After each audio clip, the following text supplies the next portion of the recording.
Muchísimas gracias por venir el día de hoy. Directores de la Cámara Peruana de la Construcción, señores del miembro directorio del Instituto Capeco, administrativos, colaboradores, alumnos, que nos acompañan de manera presencial el día de hoy. Y también, como todos sabemos, esto se está retransmitiendo por todas nuestras plataformas digitales y nuestras redes sociales. Bueno, retomando nuestras conferencias magistrales que iniciamos el año pasado, que la vinimos desarrollando de manera virtual por el tema de la pandemia. Esto es un día muy importante para nosotros, ya que estamos reiniciando las conferencias magistrales, pero ya en nuestra modalidad semipresencial. Modalidad que vamos a desarrollar en las próximas conferencias que se desarrollen en el transcurso de este año y el próximo. Para poder presentar esta conferencia, quisiera invitar por favor a Alfonso Cayox, nuestro presidente del directorio del instituto, para que por favor nos dé unas palabras y la bienvenida obviamente a nuestro expositor del día de hoy. Muchísimas gracias. Alfonso.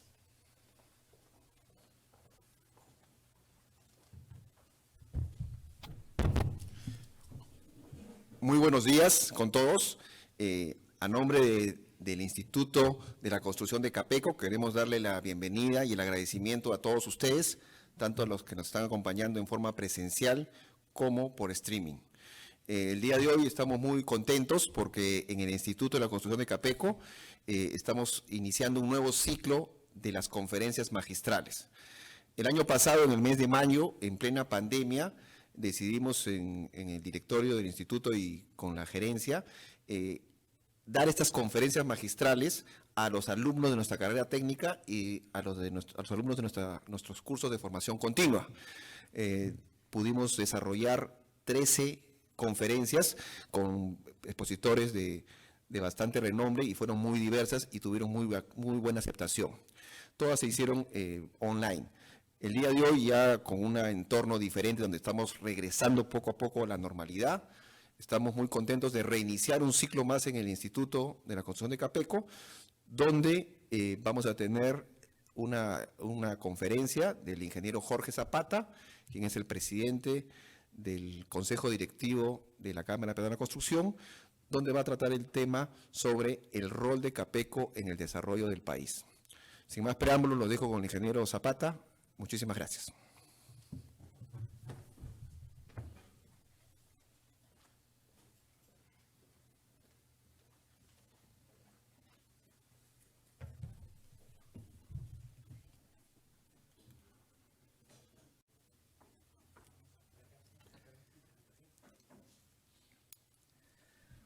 Muchas gracias, Alfonso. Buenas tardes con todos, alumnos y directivos del Instituto Capeco. Para mí es un enorme gusto estar con ustedes y hacerles una pequeña exposición del rol de Capeco en el desarrollo del país. El tema es sumamente importante, pero no solo eso, sino que hay que entender y hay que comprarse esta situación por la cual Capeco tiene un rol realmente importante en el desarrollo del país. Nosotros los directivos de Capeco y los que trabajan ahí lo conocen bastante bien, pero me costó bastante encontrar la forma cómo decírselos a los alumnos, cómo convencerlos de ello, así que hemos hecho una exposición un poquito distinta, ojalá que salga bien. Ustedes probablemente conozcan al señor que está a la derecha. No sé si todos conocen al señor que está arriba a la izquierda.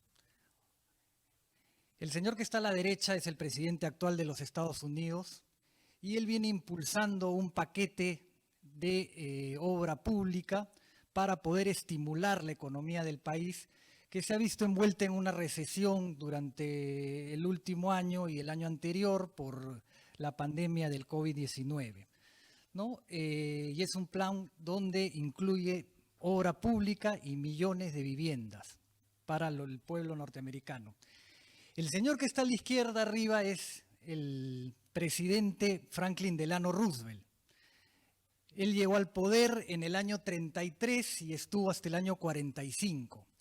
Él llegó al poder justamente después del crack del 29, el evento por el cual la economía norteamericana cayó, que hubo una gran explosión de la bolsa de valores en el año 29, y luego el presidente Herbert Roosevelt, que gobernó por esos años, no supo manejar la situación. Llegó este señor y prometió, ofreció en su campaña un nuevo acuerdo, un nuevo tratado, un nuevo convenio con su pueblo, al cual lo llamó el New Deal. Ese New Deal incluía un número importantísimo de obra pública, es decir, carreteras, ferrocarriles. Esta es una obra emblemática de ese tiempo, la represa Hoover, y también un número importantísimo de vivienda para la población, para los ciudadanos americanos. Además de otros estímulos como estímulos al desempleo. Ahí salieron los paquetes inmensos de estímulos al desempleo, obra social y muchas otras medidas que implementó, que ayudaron a salir de la crisis económica a Estados Unidos en ese tiempo. Esto lo hizo antes de que un economista inglés llamado John Maynard Keynes escribiera su famoso libro Tratado sobre el interés, el dinero y el empleo, ¿no? Ahora todos sabemos de la existencia de ese economista porque es el economista de repente que más evocan los políticos hoy en día, ¿no? Cuando quieren hacer sus políticas de estímulo, sus políticas de salida de recesiones, se habla de Keynes. En esa época todavía no había escrito Keynes su libro, no había todavía hecho llegar sus teorías al mundo, porque estamos hablando del año 33 y ese libro sale el año 36. Ese libro más bien cogió parte del New Deal de Roosevelt para solventar, para sustentar su teoría económica. Luego, bueno, han habido detractores de esta teoría económica en los años 70, con Milton Friedman a la cabeza, que dice que el manejo de la recesión norteamericana de los años 30 no fue, el mal manejo no fue porque no se hizo inversión pública, sino que se hizo un mal manejo de la masa monetaria, ¿no? Milton Friedman es un monetarista, así que él dice que es suficiente con manejar la cantidad de dinero que hay que poner en circulación para manejar las crisis, ¿no? Cuando hay inflación hay que quitar dinero y cuando hay recesiones es necesario inyectar dinero a la economía. Y parece que Hoover, el anterior presidente, no hizo ninguna de las dos cosas. Pero en fin, esa es la teoría económica. A lo que quiero llegar es que la obra pública pues, es un gran aliciente para el desarrollo económico de los países y para salir de las crisis económicas. Y ahí enganchamos con el rol de Capeco, lo cual vamos a ver más adelante. No sé por qué no corre.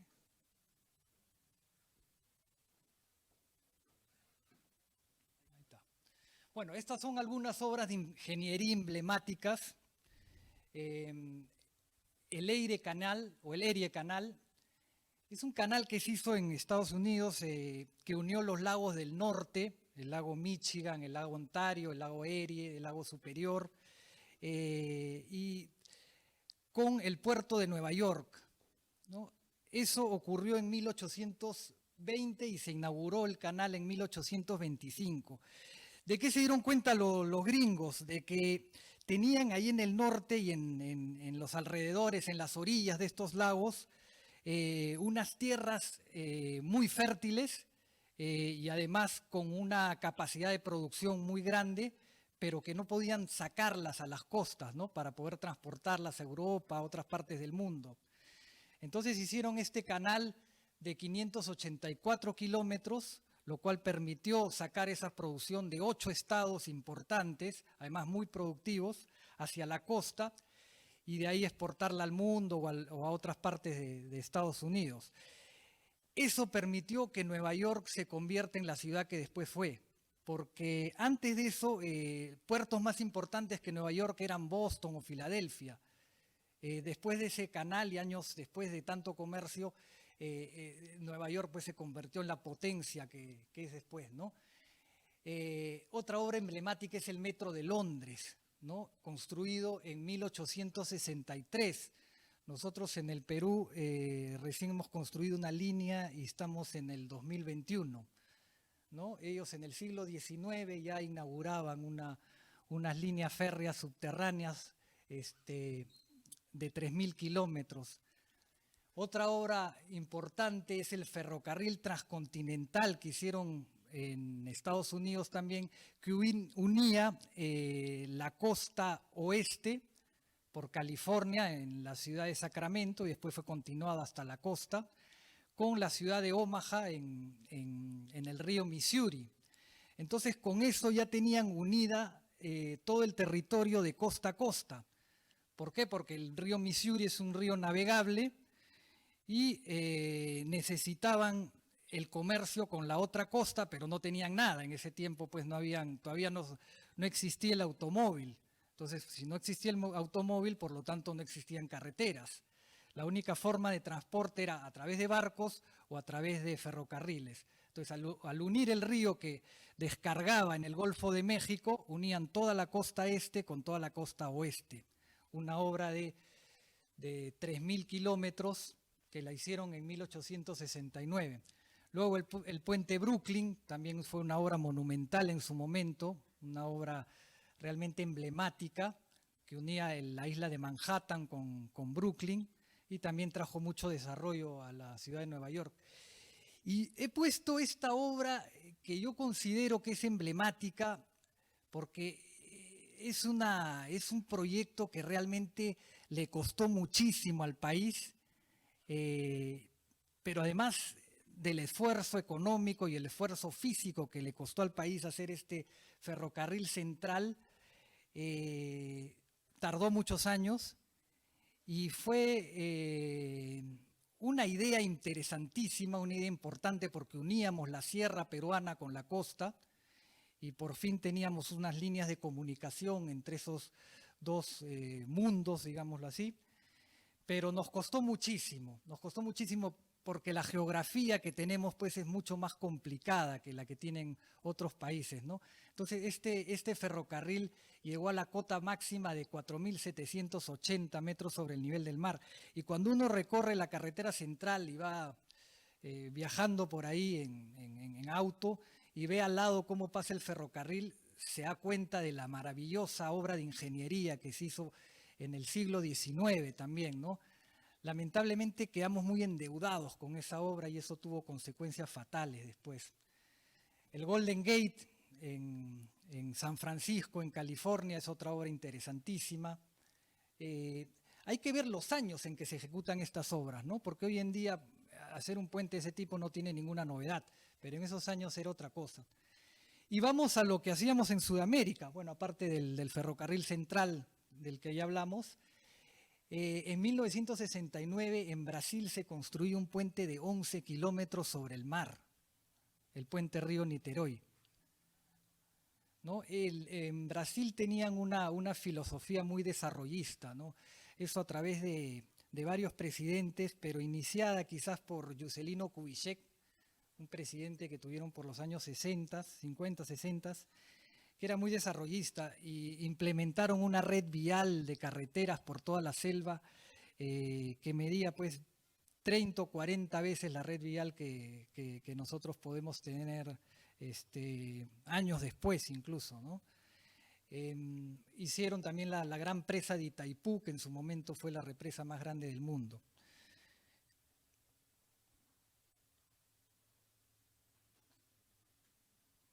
No corre bien esto. Luego, también es importante darle una mirada a los chinos. Los chinos en los años 70, con la muerte de Mao Zedong, felizmente para ellos obviamente, que cuando enterraron al señor Mao Zedong, enterraron también parte de sus ideas, ¿no? Y parte de sus despropósitos, como el gran salto adelante que causó una hambruna terrible porque trasladó mucha gente del campo, millones de chinos que trasladó del campo a las ciudades porque quería industrializar a la fuerza el país. dejando sin mano de obra al campo y causó una gran hambruna, ¿no? Entonces, en el año 76, el sucesor de Mao Zedong, el cual él había elegido, que se llamaba un señor que se llamaba Hua Kuo-feng, fue felizmente defenestrado por un señor que se llamó Deng Xiaoping, un señor sumamente inteligente que transformó la China.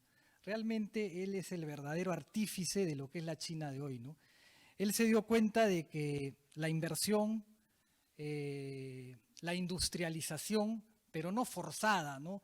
No por decreto y no trasladando gente a la fuerza de un lado a otro, sino a través de la inversión privada y a través de la apuesta del capital privado, era lo que iba a sacar a la China adelante, ¿no? Y por supuesto la obra pública de la que ya hemos hablado, ¿no? El señor Deng Xiaoping tenía una frase famosa, él decía, no interesa de qué color sea el gato, lo interesante es que case ratones. Entonces lo sucedieron después el señor Jiang Zemin, el señor Hu Jintao y ahora el señor Xi Jinping, y siempre la China ha tenido una preponderancia, una clara disposición por la obra pública y la gran infraestructura. Entonces, no es en vano, obviamente, que tuvieran pues la obra pública más grande del mundo en estos días, ¿no? Tienen la represa de las Tres Gargantas, que está a la izquierda, que es la represa más grande del mundo hoy, y el puente más largo del mundo sobre el mar, y además sobre el mar con intercambios viales, ¿no? Una cosa ya impresionante. Entonces esto demuestra pues por qué la China es lo que es hoy en día. Y la China hoy en día, aunque no parezca, tiene mayor PBI en paridad de poder adquisitivo que los Estados Unidos. Ese dato es real, es un dato muy interesante y probablemente en los próximos 4 o 5 años o a lo mucho 8 años también en PBI nominal sea mayor la economía china que la economía de Estados Unidos, ¿no? Esto sustentado mucho en la obra pública.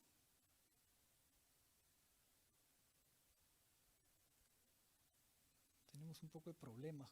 Ahí está.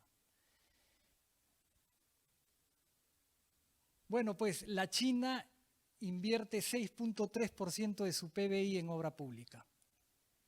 Países como el Perú llegamos con las justas al 2.8% del PBI en obra pública.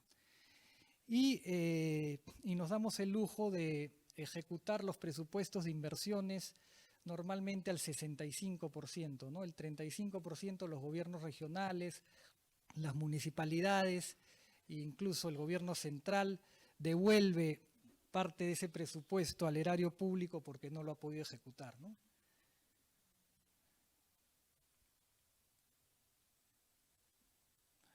Este es nuestro déficit en infraestructura, 160.000 millones de dólares, una cifra monstruosa.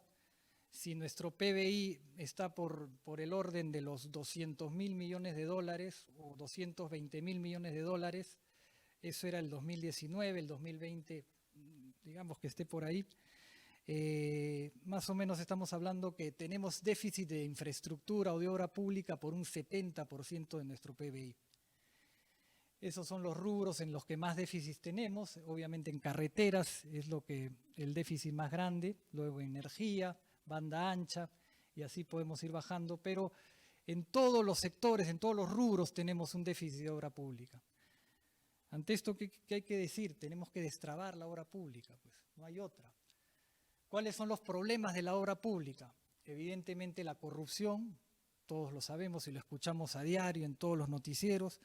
Sabemos que los presidentes regionales no han sido muy honestos, que digamos. Creo que tenemos un número cercano a los 20 o procesados o ya encarcelados. La ley y sistema de contratación pública no funciona bien, hay que cambiarla. Y no solo es la ley, como siempre sostengo yo, es el sistema en general, ¿no? Porque de nada sirve tener una excelente ley si la gente no es honesta y la gente no está capacitada y no reúne las condiciones. Entonces, lo que hay que hacer ahí es tener funcionarios de carrera honestos, que reúnan las condiciones, que tengan las capacidades, pero que sean escogidos por una institución que para eso se creó, y no por el presidente regional o el gobernador regional que es ahora a dedo, porque ahí ponen al equipo que no reúne las condiciones, al amigo que lo apoyó en la campaña, el que puso la plata, incluso hasta el que pegó los carteles, ¿no? Que probablemente de licitación pública no sepa nada, pero como pegó los carteles en la campaña, está ahí en una oficina o encargado de un comité especial adjudicador.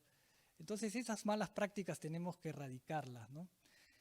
Mala elaboración de expedientes, eso también es muy común en la obra pública, y eso hace que haya mucha controversia entre el Estado y el ejecutor de la obra pública, es decir, el constructor, y eso paraliza las obras, ¿no? Se van a los arbitrajes o se van a juicios y tenemos todos esos hospitales, carreteras, puentes paralizados, como todos conocemos. En todo esto, obviamente, Capeco tiene un rol de difusión, porque ya hemos encontrado, estudiado la problemática y permanentemente hacemos propuestas. Poco profesionalismo y continuidad en el personal que trabaja en los diferentes estamentos del Estado y exceso de conflictividad, ¿no? Lo que decíamos, ¿no? Se van a arbitrajes porque los expedientes están mal elaborados, entonces hay adicionales, no quieren reconocer esos adicionales la entidad, entonces terminan en conflicto y la obra parada. Todo esto hay que superar. Como les decía, Capeco, por ejemplo, ha hecho esa propuesta, apareció en el diario Gestión, que un factor de competencia para licitar obra pública sea el mantenimiento que ofrece el postor o el constructor, no el precio que ofrece por la obra, sino el mantenimiento, ¿no? ¿Cuál es el programa de mantenimiento? ¿Por cuántos años? ¿Cuántas veces al año? Etcétera. Entonces eso lo va a obligar a hacer la obra bien hecha, porque el mantenimiento de una obra mal hecha le puede costar muchísimo después.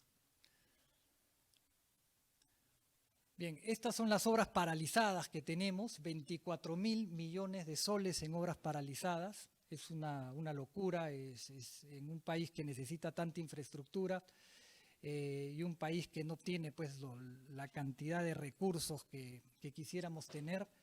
Es inaudito que estén obras paralizadas, porque la obra paralizada no le sirve a nadie, cuesta, se deteriora y después echarla a andar cuesta más de lo que costaría terminarla si no se hubiera paralizado, ¿no?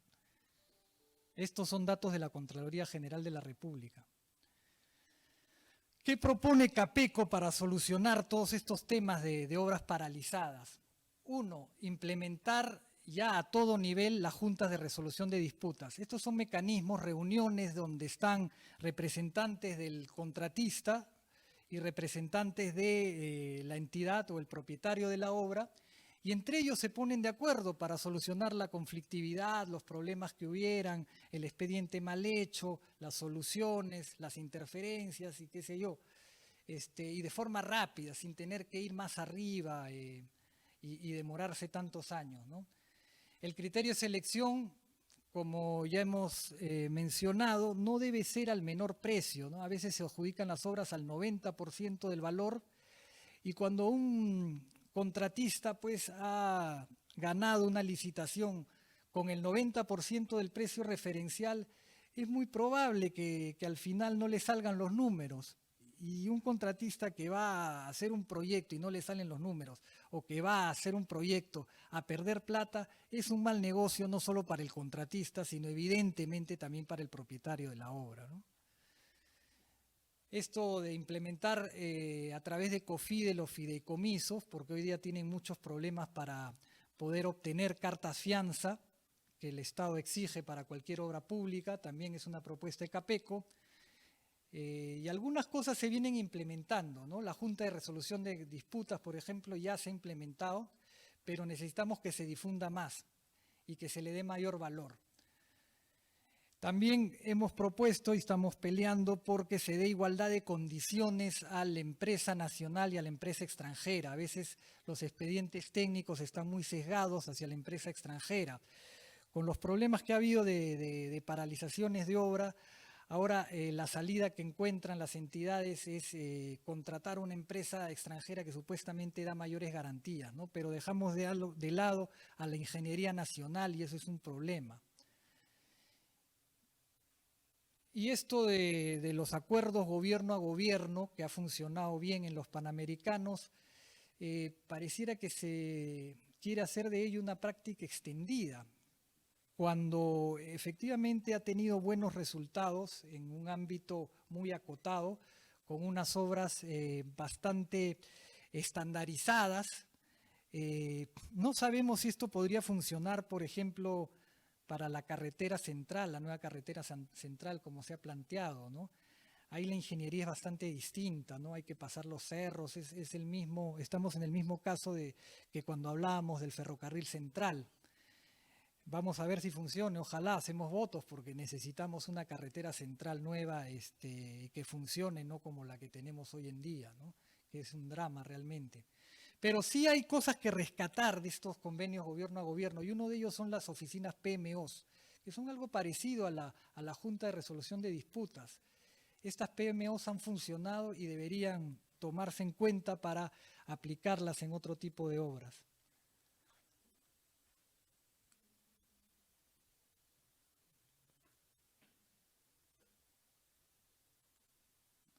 Bueno, pasemos al otro tema que es fundamental y en realidad estamos haciendo un resumen de todos los temas que aborda Capeco, pero creo que son los más importantes, ¿no? El problema es la vivienda. Ahí lo tienen ustedes, esta es la forma como hemos construido nuestras ciudades, ¿no? La famosa banderita y la estera. Acá no aparecen banderitas, pero sí la estera. ¿No? Esta es una invasión como muchas que hemos tenido y así se han ido ocupando los terrenos del Estado, lamentablemente, ¿no? Después de la invasión se establecen las familias, la gente en estos sitios, ponen sus casitas de triplé, de calamina, ¿no? Ya pasan del estera al triplé y a la lata o a la calamina. Yo creo que me voy a poner por acá porque esto no me está... O es la distancia de repente, ¿no? Bueno, pasan a la estera y perdón, de la estera pasan al triplé y la lata. Y luego del triplé y la lata a un primer piso de ladrillo, luego el segundo piso y el tercer piso, y así hemos ocupado nuestras ciudades. Un estudio que Capeco encargó a Grade junto con otras instituciones el año pasado arrojó que el 93% del terreno ocupado en los últimos 22 años, o sea, desde el 2020 para adelante, era ocupado informalmente. Del 93% por desarrollos informales y solamente el 7% por desarrollos formales.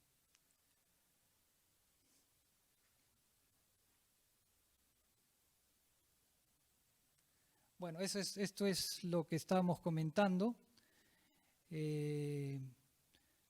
Las ciudades se han expandido casi 50% en los últimos 20 años y de ese 50%, el 93% a través de invasiones, a través de soportar al traficante de tierras que haga su trabajo, o sea, dejarlo libre para que haga su trabajo, para que tome tierras, las lotice con tiza, venda los terrenos y luego el Estado tiene que venir atrás poniendo, primero titulando y luego poniendo los servicios básicos, ¿no? Este es un modelo nefasto que tenemos que acabar con él y Capeco está haciendo todos los esfuerzos hace muchos años por transmitir ese mensaje, ¿no? Y tratar de construir de otra forma. El déficit del vivienda en el Perú es de 1.800.000. 1.800.000 viviendas, no es poca cosa, estamos hablando de 5 millones de peruanos más o menos. el cuantitativo y el cualitativo, ahí están indicados. Y el reto sería construir 150.000 viviendas al año. Con esos 150.000 viviendas al año en 12 años podríamos eliminar esa brecha y que todos tengan una vivienda adecuada. Pero estamos construyendo mucho menos, lamentablemente. ¿Y cuáles son los problemas que tenemos por los cuales no podemos construir esa cantidad de vivienda? Tenemos un problema de suelo, tenemos el problema de los servicios básicos y tenemos el problema del crédito, entre otros, ¿no? Pero vamos a mencionar los más importantes, los más relevantes. En Lima hay escasez de suelo, ya no hay dónde construir, por ejemplo, programas para techo propio. Habría que ir muy a la periferia o a zonas muy alejadas. Y bueno, esos terrenos que están en zonas muy alejadas hay que cuidarlos, por lo menos los que todavía quedan. Pero claro, el problema es que esos terrenos, pues, con la conectividad y la falta de infraestructura que tenemos en Lima, hacen que la gente tenga que ocupar 2 horas de su vida en desplazarse a su centro de trabajo de repente, ¿no? Digamos que hacemos una urbanización, un desarrollo en Lurín, de Lurín para venir a un centro de trabajo en las zonas céntricas de Lima, pues, y con las pistas que tenemos, que no tenemos los intercambios viales que se tienen en otros países, es un drama y el sistema de transporte también es desastroso, ¿no? Entonces, eso nos está causando muchos problemas porque hemos extendido la ciudad de mala forma. Esto muestra claramente cómo se han extendido las ciudades. Desde el año 2000 para adelante, las manchas blancas son como estaba la ciudad, las diferentes ciudades, Arequipa, Ica, Piura y Pucallpa, en el año 2000. Y luego las manchas verdes, las manchas rojas, son las expansiones informales, ¿no? Las manchas rojas son las expansiones informales, mientras que las manchas verdes son las expansiones formales, ¿no? Ahí se observa claramente que el rojo le gana por una enorme cantidad al verde, ¿no? Es decir, que el rojo nos ha ganado por goleada, la informalidad nos ha ganado por goleada en estas 4 ciudades y se repite en el resto del país.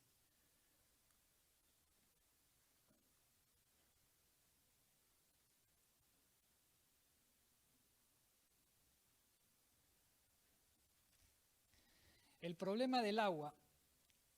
Sedapal tiene conexiones que le cuestan entre 60.000 y 140.000 soles. Con 140.000 soles construimos 2 casas. A la familia que le llevan la conexión, con esos 142.000 soles le construimos 2 casas mejor, ¿no? Casas enteras, con todo, con sus dormitorios, sala, comedor, cocina, etcétera, ¿no? Y sobre un terreno saneado, sobre un terreno de libre disposición que lo pueden inscribir después porque van a tener su título de propiedad. Y claro, ahí se ve claramente en la fotografía que llevar pues el agua a estas casas que vemos acá arriba, evidentemente no hay que ser un brujo para darse cuenta que sí puede costar eso. Y ese es el modelo de ciudad que hemos lamentablemente desarrollado. Porque acá hay que llevar las tuberías, hay que llevar seguramente un tanque elevado, hay que llevar las tuberías que alimentan el tanque elevado y después la distribución desde el tanque elevado para abajo. ¿Y cuánto se demora en promedio Sedapal en llevar los servicios básicos? Se ha calculado que 14 años.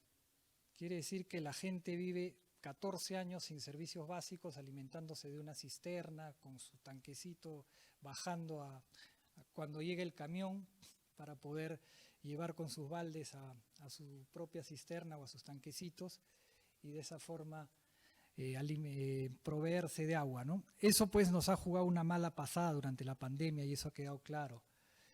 Y nosotros en Capeco hace mucho tiempo que promovemos otro tipo de modelo, ¿no? Acá lo hemos mencionado, el Estado invierte demasiado en las conexiones cuando esa inversión debería canalizarse para que la vivienda se entregue completamente terminada.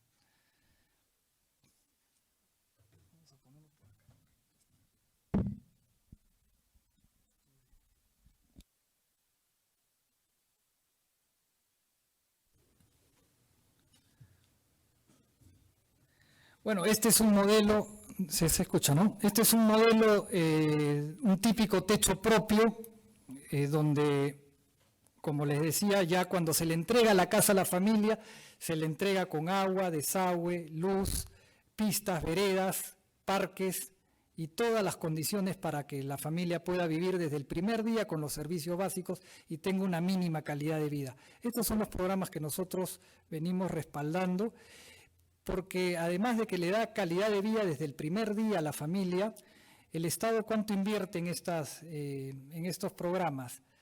Cero. En servicios básicos, cero, pero sí contribuye con un bono, con un subsidio para que la familia pueda acceder a la vivienda.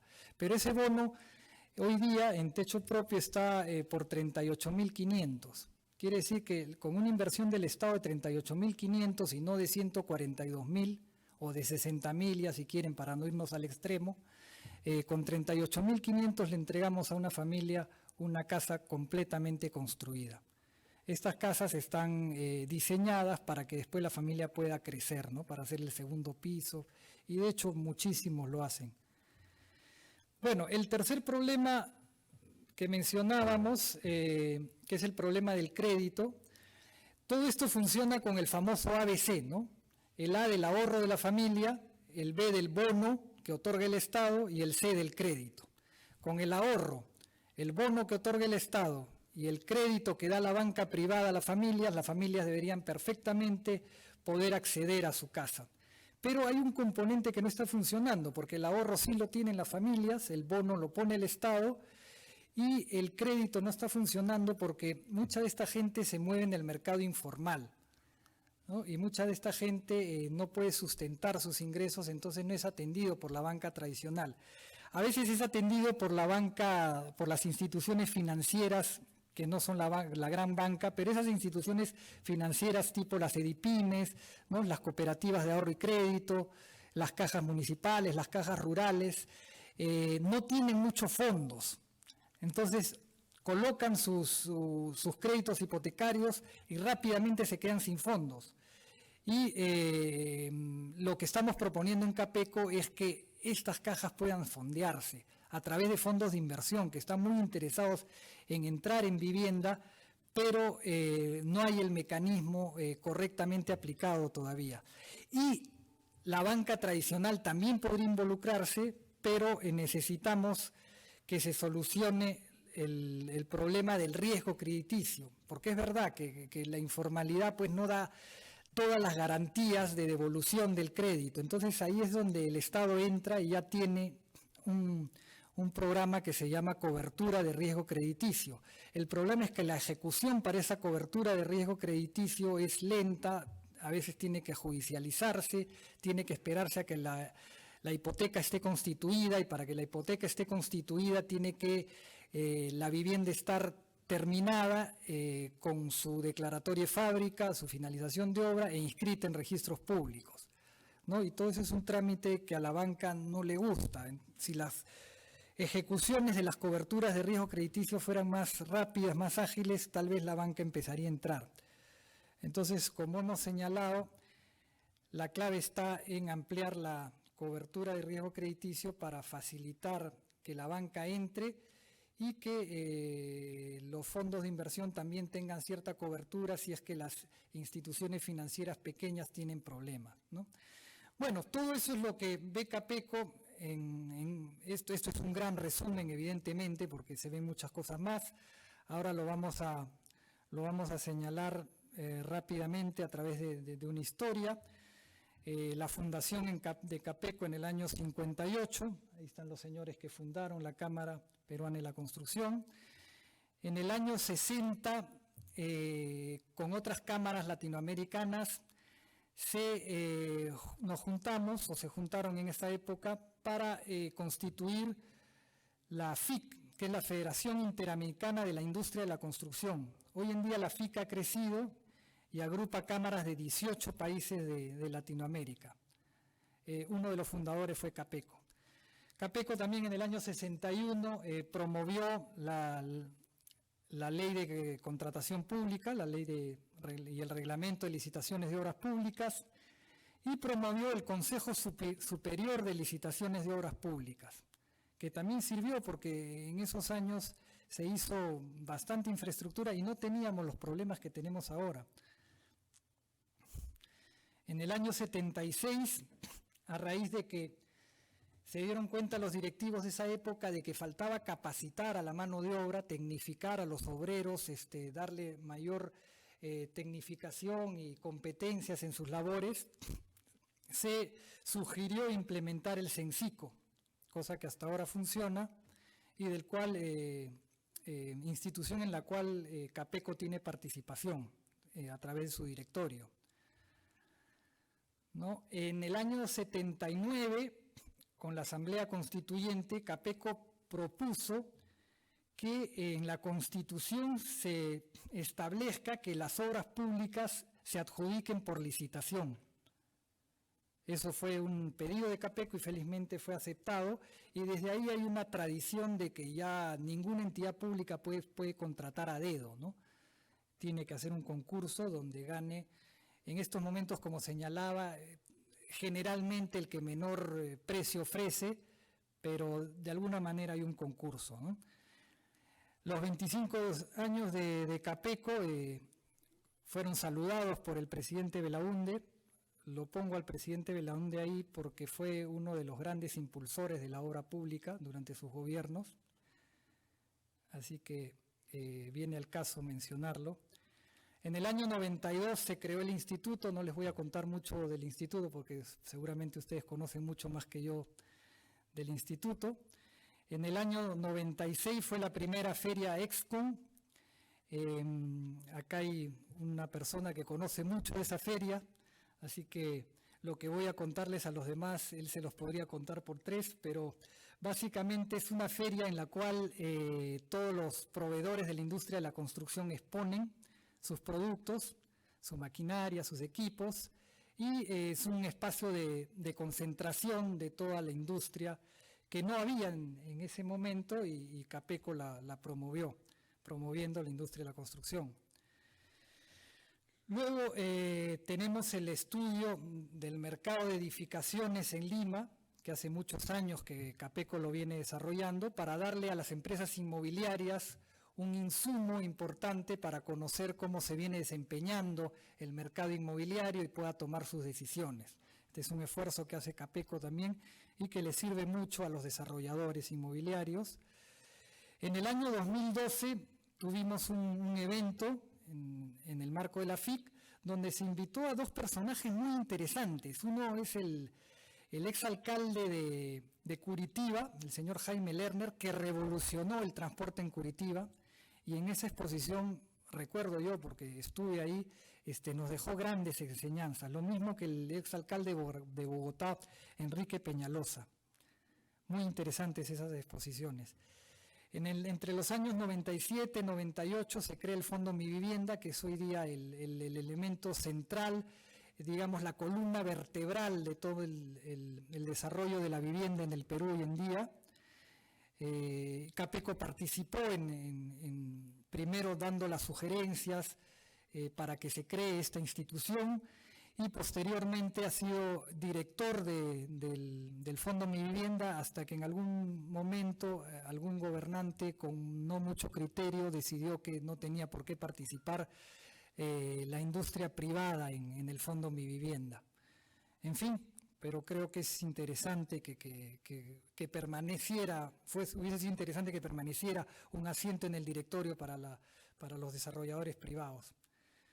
Luego, en el año 2002 se creó nuevamente el Ministerio de Vivienda porque había sido desactivado, y Capeco también estuvo detrás de esa de esa creación, sustentando que era necesario darle un sector entero al tema de la vivienda, ¿no? Luego se creó la comisión consultiva, que Capeco presidió por algún tiempo.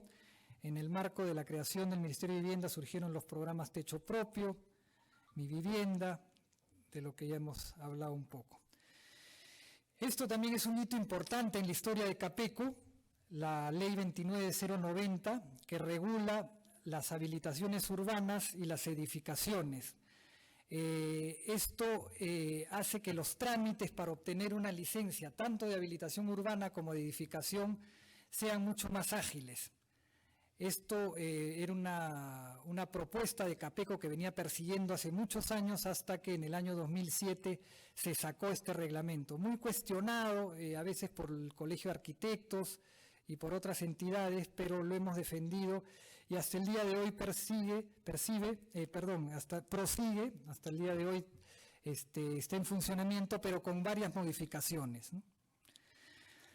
Esto es una publicación que sacamos entre los años 2015 y 2016, donde hacíamos todas las propuestas para que las ciudades sean mejor. Un poco de lo que ya hemos hablado, de sustituir ese modelo de la invasión y que el Estado llegue detrás de la invasión por un modelo por el cual la industria privada desarrolle y le entregue a las familias desde el primer día viviendas en condiciones.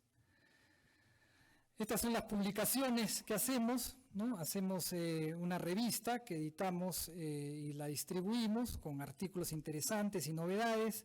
El IEC, que es el Informe Económico de la Construcción, donde le hacemos un seguimiento al mundo de la construcción, a las estadísticas, e informamos a la prensa cada cierto tiempo cómo se está comportando la construcción, si está creciendo, está decreciendo, etcétera.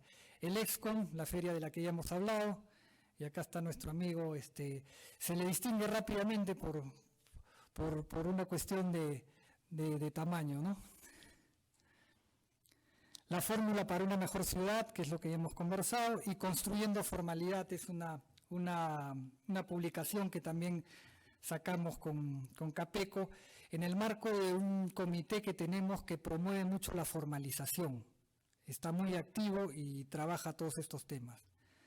Luego hacemos campañas. Cuando se levantó la cuarentena, hicimos algunas campañas para el cuidado de la salud en las obras, el lavado de manos, e incluso implementamos una certificación COVID para los que quieran tomarla, para que tengan las buenas prácticas frente al control del COVID-19. Los comunicados que hacemos, y esto cada vez es más recurrente, los venimos haciendo con la Federación de Trabajadores de Construcción Civil. Y eso es una alianza muy interesante que tenemos, porque permite que trabajadores y empresarios se unan en un mismo propósito, y eso es muy bien visto por toda la sociedad. Acá tenemos, dentro del marco de la presencia institucional, por ejemplo, las firmas de los convenios colectivos que hacemos todos los años con Construcción Civil. Y eso nos ha permitido tener una excelente relación que hoy en día es vista con mucha curiosidad por otros sectores, ¿no? Y realmente es un ejemplo a seguir, y ya se está viendo así. Luego, el Reglamento Nacional de Edificaciones, que a través del CEPARNE se va actualizando, donde Capeco también tiene un asiento en el directorio. Luego el CONAFOBICER, que es una institución que se estableció también por recomendaciones de Capeco hace muchos años atrás, y Capeco ha conservado un asiento en el directorio en esta institución, y esta institución administra los fondos que se le descuentan a los trabajadores para fines de recreación, vivienda y educación. Tienen una cantidad de locales impresionante y unos locales muy bonitos en Lima y en provincias, locales recreativos muy interesantes que realmente hacen que la vida de un trabajador de construcción civil sea muy agradable, porque puede llegar a su familia a los fines de semana, a estas zonas de esparcimiento, ¿no? Pero aparte de eso tienen fondos que no utilizan, tienen fondos que los tienen en bonos o en acciones o o invertidos en algún instrumento financiero muy importantes que además se han administrado muy bien porque han ido creciendo, pero que podrían servir mejor aún para inversiones con mayores rentabilidades incluso. Pero en fin, estamos conversando con ellos para ver qué emprendimientos nuevos se puede hacer a través de con Afobicer, que es una institución muy interesante. Bueno, los seminarios y capacitaciones que llevamos a cabo, no me detengo mucho porque ya estamos un poco con la hora. La Ley de Desarrollo Urbano Sostenible, acá sí me detengo un poquito porque es una norma muy importante en la cual Capeco ha participado, pero que creemos que hay que terminar de pulir. Hay que terminar de mejorar y perfeccionar a través del reglamento que hoy día se viene trabajando. Pero esta norma va en el sentido que decíamos hace buen rato y que hemos sostenido durante toda la exposición, que necesitamos que la vivienda, que la construcción de vivienda, que el desarrollo de ciudades cambie sustancialmente. Ya no podemos seguir con el mismo modelo de invasión y para eso necesitamos proteger los terrenos del Estado, promover la planificación urbana, promover que las municipalidades ejecuten sus planes de desarrollo urbano, que hoy día las municipalidades no lo hacen, por lo tanto crecemos sin planificación, y necesitamos promover la infraestructura para las ciudades, ¿no? Acá esto tiene un operador público de suelo que por ahora se le ha encargado al Fondo Mi Vivienda, que ojalá que tenga las competencias necesarias para hacer una buena labor y que todo el suelo del Estado no solo se proteja, sino que esté saneado y en condiciones para que los desarrollos sean, como lo hemos mencionado, ¿no? Con un modelo totalmente distinto. Este es nuestro directorio. Hemos modificado los comités generales, antes eran 3, ahora son 5. Tenemos el Comité de Obra Pública, el Comité de Desarrolladores Inmobiliarios, el Comité de Proveedores, el Comité de Obra Privada y el Comité de Servicios a la Construcción. El de Obra Privada y el de Servicios a la Construcción se han creado con el último cambio de estatutos. Tenemos las regionales de Capeco en 5 ciudades del Perú. Queremos expandir esto para tener mayor presencia en las ciudades del Perú. Pero tenemos una labor de difusión de nuestras propuestas y de entender qué cosa está pasando en las regiones a través de estas regionales Capeco, por ahora en 5 regiones del Perú.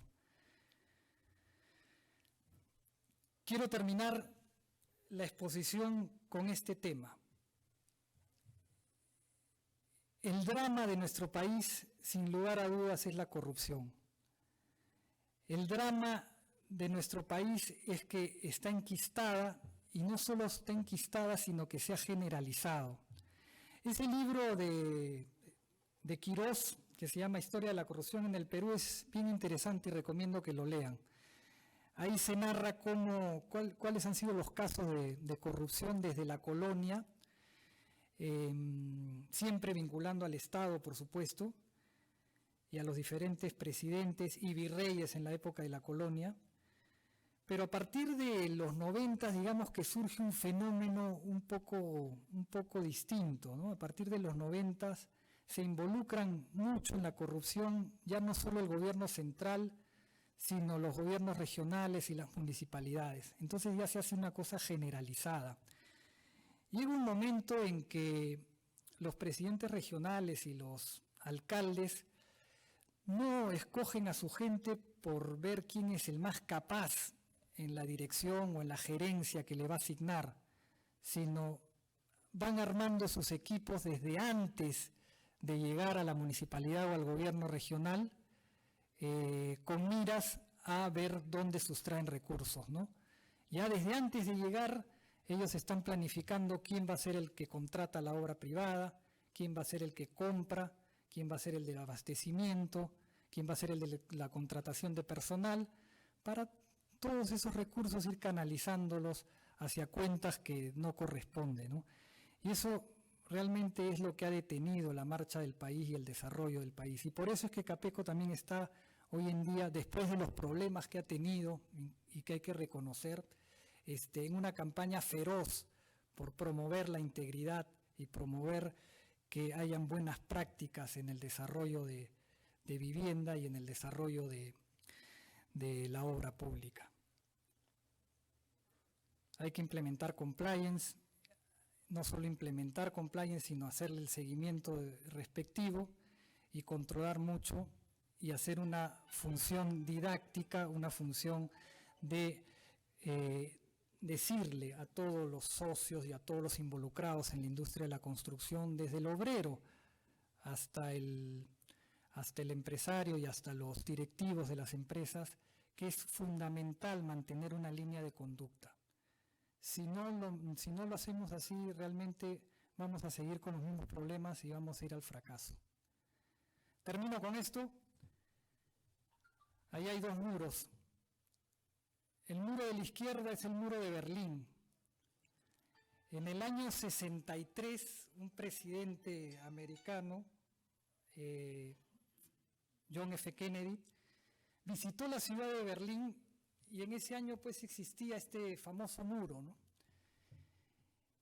Y en su discurso, este presidente les decía a los ciudadanos de Berlín: aquellos que no creen o no ven las diferencias entre un modelo estatista, controlador y sin libertades, y un modelo de libertad y promotor de la inversión y la iniciativa privada, vengan a ver esas diferencias a Berlín. Se percibía claramente que el sector de la ciudad donde dominaban las libertades, el libre comercio, el libre emprendimiento, la libre empresa, se había desarrollado sustancialmente con relación al lado de la ciudad donde todo era controlado. Y los que no lo creían podían ir a verlo. Pero además termina diciendo ese discurso: el modelo de libertad puede tener muchas dificultades, pero nunca, jamás va a tener la necesidad de construir un muro para que su gente huya de él. Entonces ya sabemos cuál es el camino, pero el camino no solo es respetar las libertades y promover las libertades y el emprendimiento. El emprendimiento genera riqueza, genera crecimiento, genera desarrollo. Cuando tú le das las libertades y los sueños a la gente para poder llegar a lo que aspira a futuro, esa gente emprende y da todos sus esfuerzos. Y ese esfuerzo, cuando se junta con el de los demás, crea productividades, crea riqueza, crea desarrollo. Y eso quedó claro. Pero le falta un componente, que es la igualdad de oportunidades. Cuando nosotros al modelo de libertad le incorporemos un modelo de igualdad de oportunidades para todos, tendremos no solo una sociedad justa, una sociedad pujante, una sociedad en franco camino del desarrollo, sino una sociedad equitativa. No se le puede dar a todos lo mismo, pero sí no podemos negarle a nadie la igualdad de oportunidades. Es decir, que al niño que estudia en la zona más alejada del último rincón de la serranía peruana, se le dé la misma educación que al niño que estudia en el mejor colegio de Lima. Y al joven que estudia en una provincia alejada, también se le dé la misma educación que al joven que estudia en la mejor universidad de Lima. Cuando logremos eso, en un marco de libertades, seremos un país grande. Muchas gracias.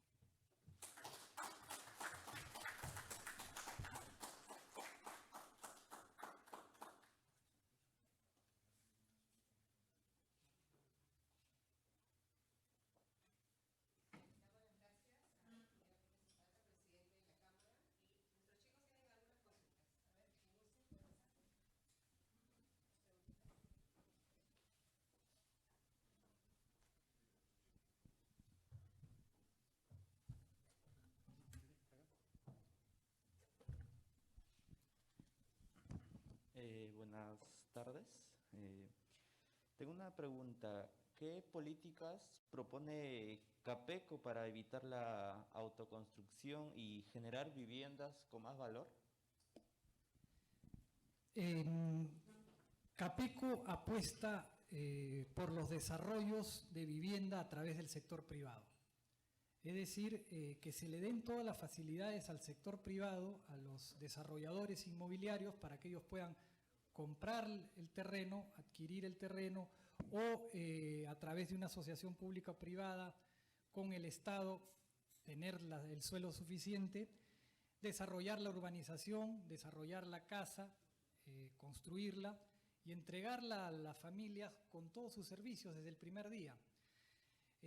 Lo mismo con los edificios, lo mismo con cualquier vivienda que se pueda construir. Nuestro modelo, lamentablemente, nos ha causado que tengamos una ciudad demasiado desordenada, demasiado extensa, con zonas ocupadas que nunca se debieron ocupar, que viva gente en zonas vulnerables, en riberas de ríos, en cauces de ríos, en zonas donde el suelo no es estable, y tenemos una cantidad de problemas en nuestras ciudades, la verdad que inigualable. Probablemente los mismos problemas que tengan los países más subdesarrollados del mundo. Pero ese modelo de ciudad que hemos construido tiene que acabar. Buenas tardes. Me quería hacer una consulta. ¿Qué beneficios traería formalizar las autoconstrucciones en el país? Las autoconstrucciones tienen que hacerse, pero con los diseños de los profesionales competentes. O sea, no es adecuado, y nosotros no vemos bien, obviamente, que la familia que quiera autoconstruir su casa contrate al maestro de obra, haga la zanja, haga los cimientos y empiece a levantar la casa, ¿no? Yo creo que no cuesta demasiado contratar un profesional que haga el estudio de suelos de esa zona donde se quiere construir la casa, un profesional que haga el diseño estructural y luego que levanten la casa con el maestro de obra y con un ingeniero que supervise.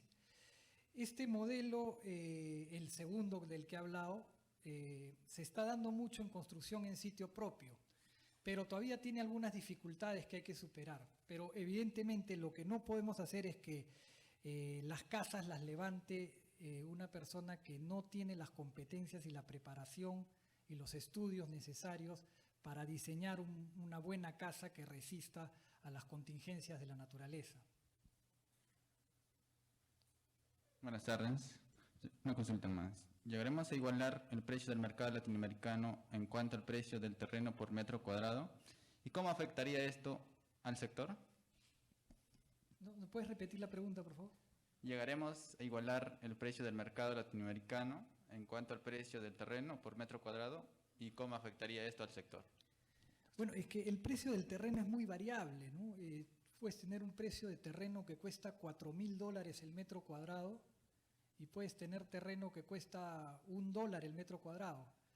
O sea, la diferencia es 4.000%, ¿no? En zonas alejadas, en zonas periféricas de la ciudad y en ciudades más chicas, en ciudades que no son Lima, el precio del terreno puede costar eso, $1, $2 por metro cuadrado. En el centro de San Isidro puede costar $4.000. Y las comparaciones con otras ciudades del mundo tienen que ser en esos escenarios, ¿no? ¿Cuánto cuesta el metro cuadrado en el centro de una ciudad latinoamericana versus cuánto cuesta el precio por metro cuadrado en el centro de Miraflores, de San Isidro, ¿no? Y cuánto cuesta en las periferias de esa otra ciudad con las periferias de las ciudades del Perú.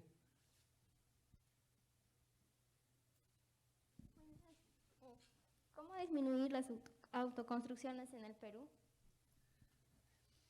Yo no sé si debamos disminuir la autoconstrucción. Es una solución que algunas familias adoptan, pero siempre y cuando se haga con los profesionales que tengan las competencias técnicas para hacerlo, no vería ningún problema.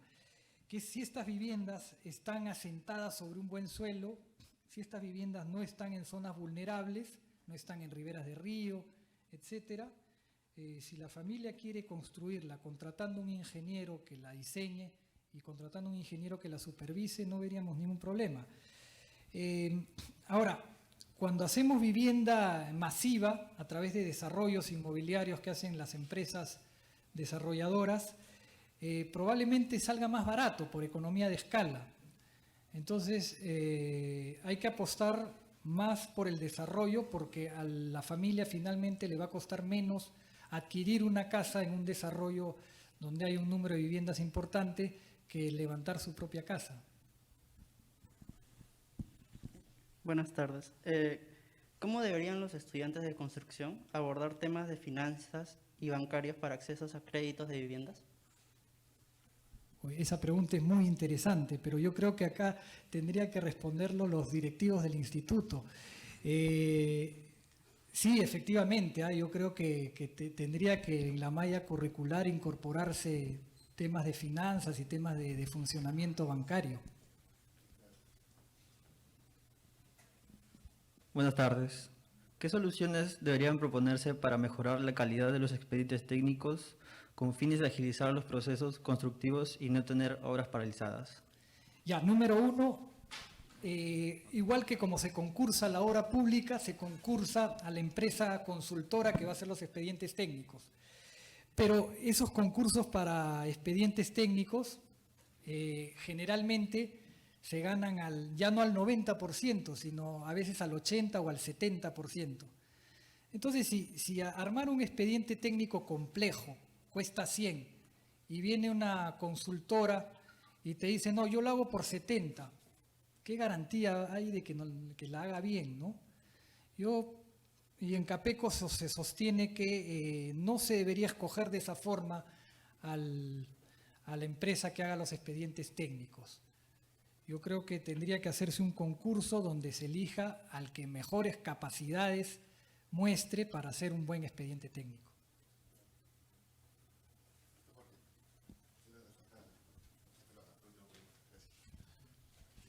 Bueno, primero muchas gracias a todos por estar con nosotros el día de hoy.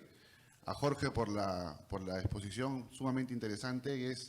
Yo creo que es muy importante que todos nuestros alumnos sepan cuál es el rol de la Cámara en el desarrollo del país. Ellos van a salir al sector a trabajar, ya sea como técnicos en construcción, ya sea en una empresa privada o en un emprendimiento, que supongo también lo que estamos nosotros fomentando dentro del instituto. Agradecerles por su participación. Con esto damos por finalizada la conferencia y ya nos vamos a encontrar en nuestra próxima conferencia. Muchísimas gracias y buenas tardes con todos.